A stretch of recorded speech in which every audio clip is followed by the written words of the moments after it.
Hi, I'm Scott Stevens, lead pastor of Northway Christian Community. I'm excited you're here to listen to this message from our teaching team. I'm also excited that you are intentionally seeking to grow in your relationship with Jesus. By watching this message, our hope is your faith will be challenged as you learn more about who God is and how much He loves each and every one of us. However, watching or listening to a message is just one part of spiritual growth. In addition to being challenged by a message, I believe it's so important to be part of a local church community. At a local church, you can develop friendships and insights with other believers and also help to connect with those who are searching for God and not yet following Jesus. So, whether it is Northway or one of the other great churches throughout the Pittsburgh region, or if you're watching from some other part of the world, please consider taking this step toward being part of a local church. And if you do visit Northway, I want you to know that we are a church community that is passionate about learning to love people where we live and work and play. And there is certainly room for you at all of our Pittsburgh locations. Visit our website at northway.org for all the details. Hey folks, enjoy the message, and we hope to see you soon.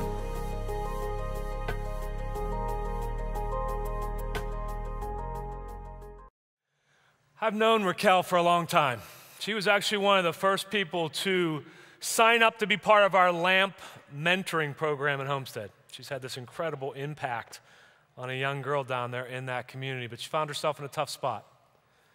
And through an incredible set of circumstances, somebody listening, hearing from God, stepping into her need. Can I just ask you a question? Have you found yourself in a tough spot? Maybe you're in one right now. Maybe you've been in one in the past. And like sometimes when we find ourselves in our tough spots, we just want to move through them so quickly and get on. And then when we sort of move and the tough spot is over, we don't sometimes realize like God did something amazing there. Here's what I want to ask you. Do you have a story? Do you have a story that, you were in a tough spot and you didn't know what to do, but God did? Over these past months, I don't know, there's just something going on at Northway. And I keep hearing these incredible stories, miraculous stories. I mentioned our LAMP ministry. There are some unbelievable stories coming out of people that have been mentoring someone in Homewood that maybe when they started mentoring, he was like a second grader, and now he's graduating high school. And these unbelievable stories. Do you have a story? We have this thing called My Story. It's www.northway.com/mystory. If you've got a story, we'd love to hear it. Like, go there to that website. It's real simple instructions. Tell us your story. And who knows, maybe someday we'll give you a call and say, we'd like to use your story in an upcoming sermon series. So if while I was talking, you're thinking like, yeah, there's a story that I'd like to share, please go there and do that. We're in the 6th week of this series that we've titled Unlearn. And we've been walking through a famous sermon by Jesus. On the other side of it, we know it now as the Sermon on the Mount. It's found in the Gospel account of Matthew, chapters 5, 6, and 7. And what we've been doing is each week we've been taking a section of the teaching of Jesus in this sermon, and we've been trying to look and see if there's something that we might need to unlearn. Some type of a new teaching that Jesus gives in this particular sermon that causes us to adjust an attitude or a behavior. Maybe it just causes us to say, man, I used to really think about it this way, but I've got to at least consider thinking about this a different way. And at the close of each one of these sermons, whoever the teacher has been, we've given you a challenge to walk out the door with, like an action step. So last week, we helped you try to unlearn about prayer and fasting. And the challenge last week was fast. Try it. Fast. I don't know how many of you took up on that challenge. But today, what I want to do is I want to give you the challenge right now, rather than at the end of the sermon. So here comes the challenge for this week, a question and a statement. And the question is this: who do you need to stop judging? Just think about that for a second. And maybe even take it a step further. Do you need to go and seek forgiveness from someone that you have been judging? Now, I think often what we do when we think about the topic of judging, we think about when somebody judged us. And we got offended, we got hurt, we were angry over it. But I'm not asking that. I'm not asking you to think about a time when you were judged. I'm asking you right now, who do you need to stop judging? So I haven't taught for a couple weeks, so I've been praying for this sermon. I've known I had this text, so I've been looking at it, thinking about it, praying, and I've been praying for you. And here's been my prayer for you, that God will reveal to you where you have been or are currently being judgmental. My hope is that somewhere over the next 20 minutes or so, that God reveals something to you. Why? Because a judgmental heart is unhealthy. You know, if I could just like really pastor you right here, I just really want you to hear my heart on this. See, what happens is a judgmental heart, it allows pride and arrogance to creep in. And before you know it, what you've developed is a critical spirit. And man, like just as your pastor, been doing this for a while, please hear this. Critical people become lonely people because you wear down and wear out the people that are around you. That's why this topic, I think, is so important that we dig into today. In a moment, I'm going to read from you Matthew chapter 7, verses 1 through 6. I'm going to read them straight on through. If you've grown up around the church, my guess is you have heard this scripture. There's parts of it, pieces of it that you're very familiar with, but I also bet that if you have not grown up around the church, maybe you're here today, it's the first time you've been in church for a long time. Maybe you're here today and you don't really know much about church, know much about God. You're just trying to figure this out. Somebody invited you. First of all, if that's you, welcome. Like no matter which location you're at today, we are thrilled that you are here because I really feel like this topic applies strongly to all of us, whether we're walking with God or whether we're trying to figure it out. But I think that even if you're not familiar or hang around the church, I bet you've heard this text. I bet you've heard this said. My guess is you might have even said it once and not even realize that it was Jesus that said it first. So here we go. It starts off like this. This is Jesus.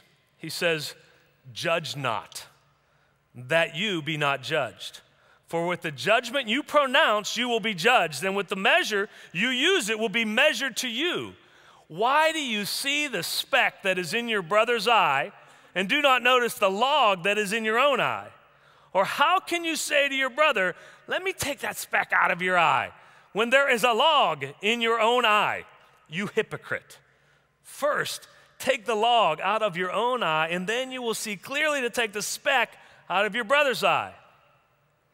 Do not give dogs what is holy, and do not throw your pearls before pigs, lest they trample them underfoot and turn to attack you." You know, if we were to study, all the verses of the Bible that are routinely taken out of context and misused, Matthew 7, verse 1 would be on the list, right? See, have you ever had this verse spoken to you? Because sometimes it's accompanied with its good buddy, the finger wag, right? Like judge not, or you'll be judged, right? Let me just say this bluntly, like we've mangled this verse.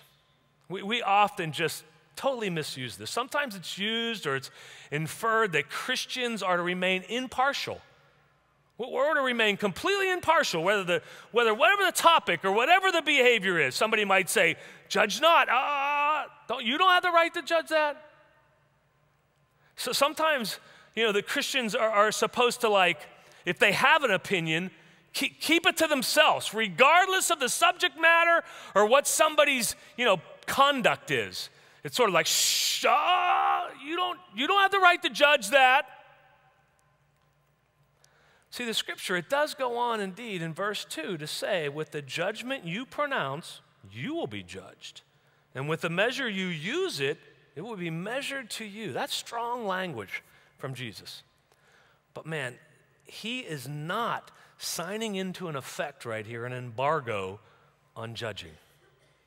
He is not saying that we should adopt an anything goes attitude, that we should just be neutral about every circumstance. He is not saying that we should be passive, that we should be doormats, that we should never speak up, that we should never confront, that all we should do is just let our good deeds speak for themselves. See, on October 20th, there was a series we did called Adulting. And I took on this tough topic of conflict, of speaking up, of having tough conversations. If you remember that particular sermon, I challenge us not to avoid hard conversations, not to be neutral or passive or doormats. I said that there's a huge difference from being a peacekeeper and a peacemaker. See, a peacekeeper, they don't confront. They just sweep it under the rug. They just shut up. They avoid the hard conversations. Where peacemakers have tough conversations. They seek to be understood. They voice opinions and try to bring resolution. You know, if you haven't, I encourage you, if you missed that, go back and check it out. Because I want you to hear something loud and clear. Jesus is not saying in those verses that I just read that we should never speak up about touchy subjects or poor behaviors. Why is that so important that I took like 2 paragraphs to really make it clear what he's not saying? Because if you don't know sort of what he's not saying, or maybe the way that I approach conflict, what I say from now on in this sermon, what you might hear is me saying, you should keep your faith to yourself. You should never offend someone. Don't ever come across as like a hypocritical Christian. Don't speak up. Don't judge, just be quiet. And that's not what I'm saying. And I don't think that's what Jesus is saying. After studying these 6 verses like intensely for about a month now, I believe that these verses are really about the attitude of our hearts. I don't think it really even has that much to do with what we say. I think Jesus is trying to get at our attitudes here when it comes to judging and being judgmental. See, two big things Jesus is saying. One, he is pleading with us to look very hard in the mirror before we speak up. He's not saying don't speak up. He's saying, man, do it without being judgmental. And 2, I believe what he's saying is we need to stop expecting non-followers of Jesus to act like followers of Jesus. Furthermore, I think what's underneath this, what he's really going at here, he's challenging Jesus' followers to inspect their lives and make sure they are acting like Jesus' followers. So here's what I know. And like so much of the foundation of the rest of this sermon is built on these next couple thoughts. So tune in with me here. Here is what I know. I have already experienced more grace from God than I would ever deserve. Ever. Like because of his work on the cross, I am forgiven, loved. I am the son of the Most High God. I am an heir to the throne. My eternity is secured. But with all that said, you know what else I am? I'm a mess. I'm prideful. I'm sinful. I'm broken. And God has so much more to do in me. We never age out of our need for grace. I don't care how old you are, how much experience you have at whichever location you're participating with us today, you're never too old that God isn't still doing some work and showing you some grace in your life. Pastor and author Andy Stanley, he said it like this: The more conscious I am of what God has yet to do in me, the less critical I am of what he has yet to do in others. That's good. I mean, are you fully aware of the work that God still has to do in you? Like, are you fully aware of your sharp edges, your rough spots, your mess? Because if so, you will be so less likely to judge someone else who is still just a work in progress, just like you. Foundationally, like when we dig into this topic, God is so generous with his grace. And I believe he's telling us that we should do the same. And we should guard our hearts about a judgmental heart. You know, I studied the Greek on this and the context of these verses, and I really believe that with all my heart, that what Jesus is speaking to is our hearts, not our words or our actions. In verse 1, if you really dig into this original Greek, what he is saying is, do not be judgmental. Do not adopt a critical spirit, a condemning attitude, some high and mighty posture, because it's not healthy for your heart.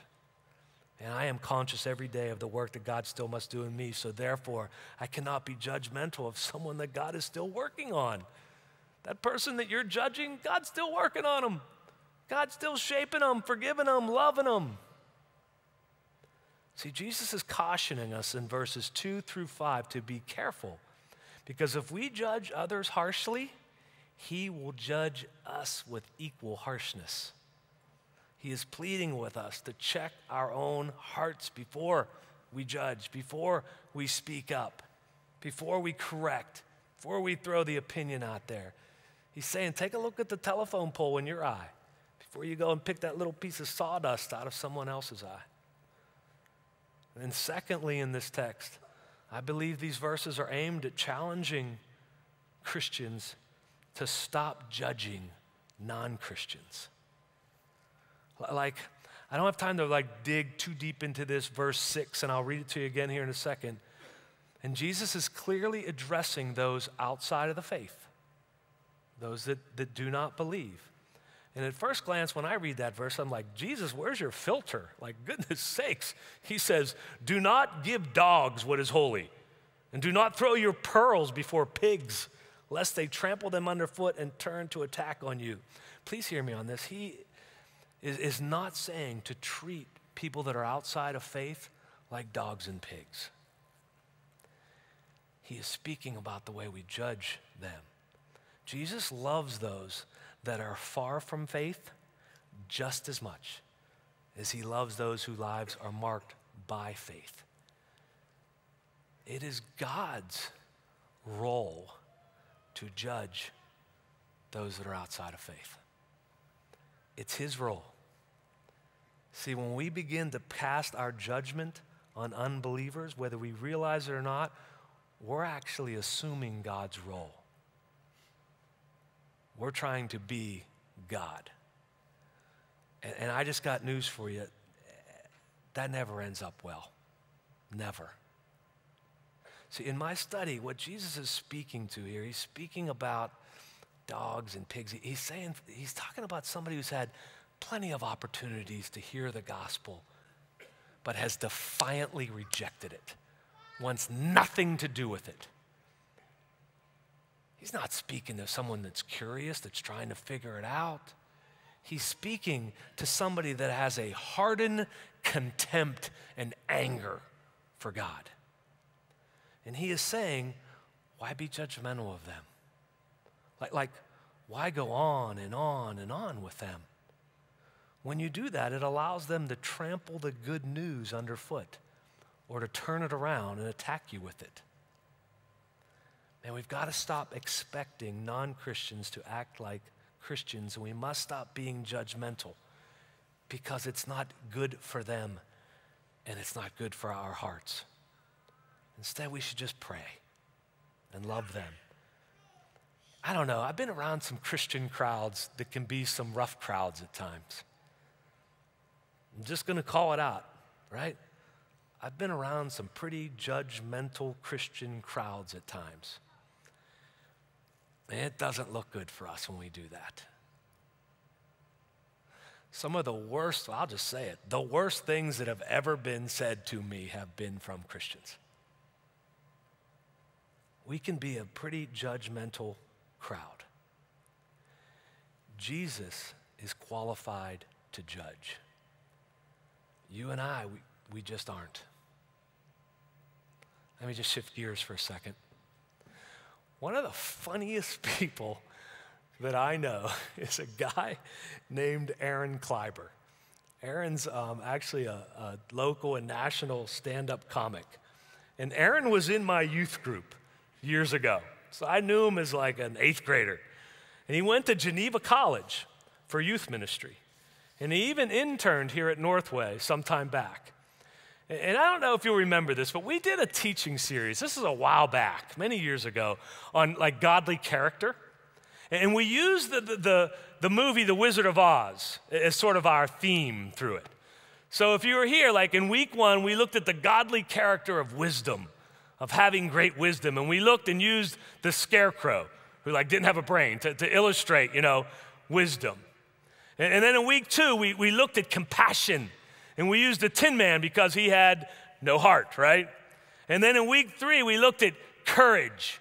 And we used the cowardly lion as the illustration.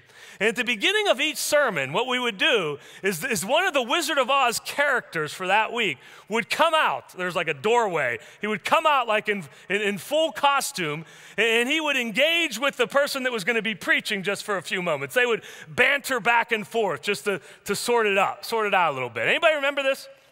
A couple of you. Okay, it was a long time ago. All right. So Aaron Kleiber was the cowardly lion in week 3.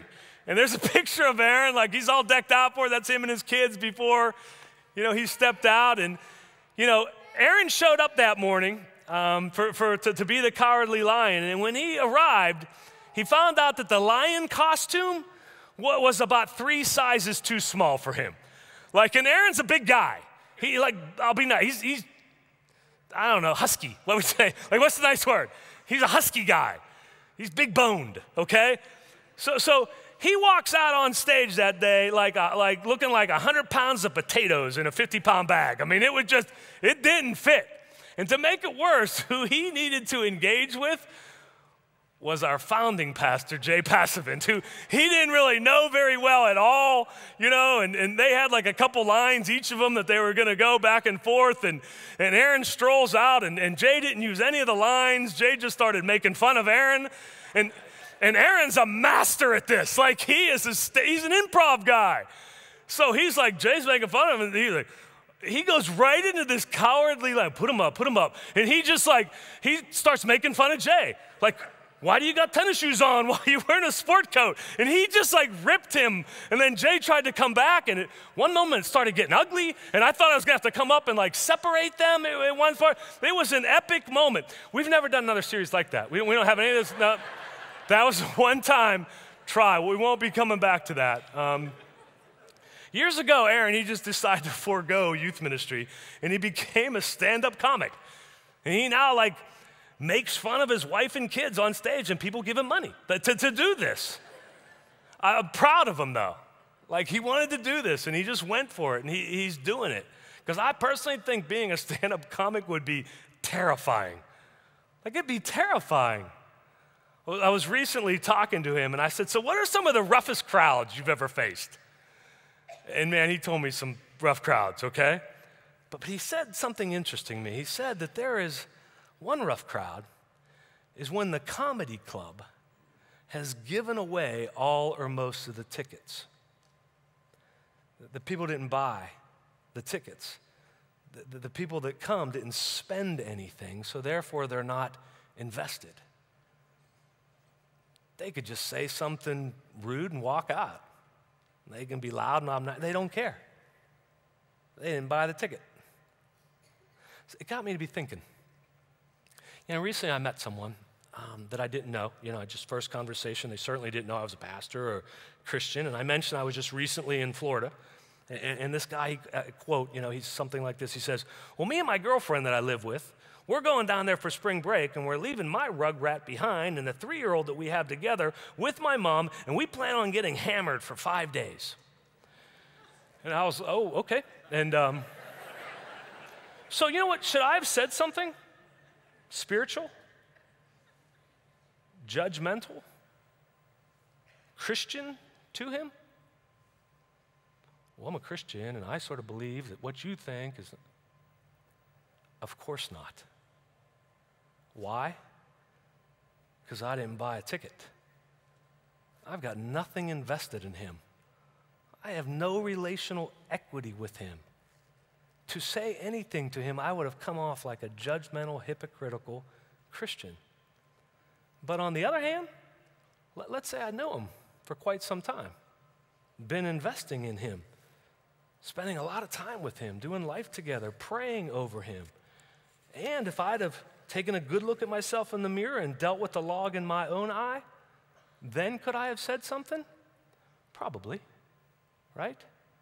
See, I want to urge us at Northway, if we have nothing invested in someone, no relational equity built up, follow the words of Jesus, judge not. Judge not. I didn't say anything to the guy, but can I take it a step further? When we talked about this guy, when he was telling me some of these things, that were going on, not only I didn't say anything, but did I have the right to cop a little bit of an attitude, a little bit of a judgmental attitude? Like, oh man, I don't believe with that. I can't believe he's saying that. See, I don't think so, because I'm not qualified to judge anyone's heart. There is only one person qualified to judge the hearts of mankind. It's not me. It's Jesus. Jesus knew a lot about rough crowds. He tended to hang out with rough crowds. He seemed to have an empathy to understand like rougher crowds, right? He was known to eat and drink with sinners. Some of his disciples were fishermen. And fishermen at this time, they would have definitely been sort of a rough crowd side type of people. Have you ever caught yourself in your heart being judgmental of someone that you consider maybe a bit of a rough crowd, somebody that was raised differently than you, somebody that grew up different, somebody maybe with a different belief system than you? Have you ever caught your heart just being judgmental?